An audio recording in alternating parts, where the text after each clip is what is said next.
જે હા ખેડૂત મિત્રો, જે તમે થંબનેલમાં જોઈ રહ્યા છો એ 100% સાચી સંભાવના છે ખેડૂત મિત્રો। ફરીથી ગવારના ભાવ એ આસમાન ચૂમવા જઈ રહ્યા છે।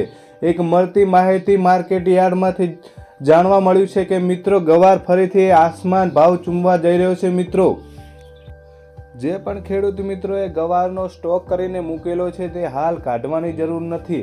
હાલ કરતાં પણ વધારે ભાવ આવે તેવી શક્યતા છે ખેડૂત મિત્રો।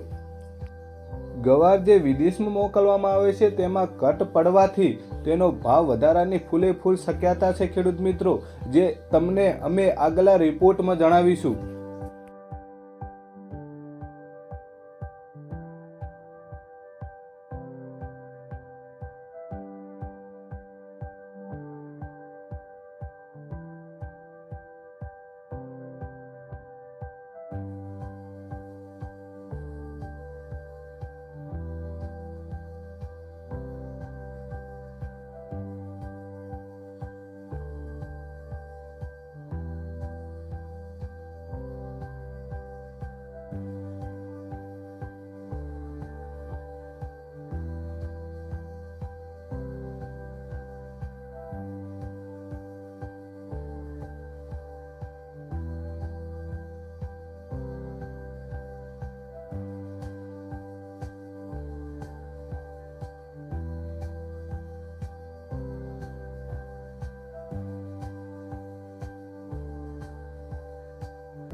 વિડીયો જોઈને ખેડૂત મિત્રો તમને પણ આનંદની અનુભૂતિ થઈ છે। ખેડૂત મિત્રો, વિવિધ બજારમાં ચાલતા ભાવ અને ખેતી સંબંધિત માહિતી માટે અમારી ચેનલને લાઇક, શેર, સબસ્ક્રાઇબ કરવાનું ભૂલતા ના ખેડૂત મિત્રો।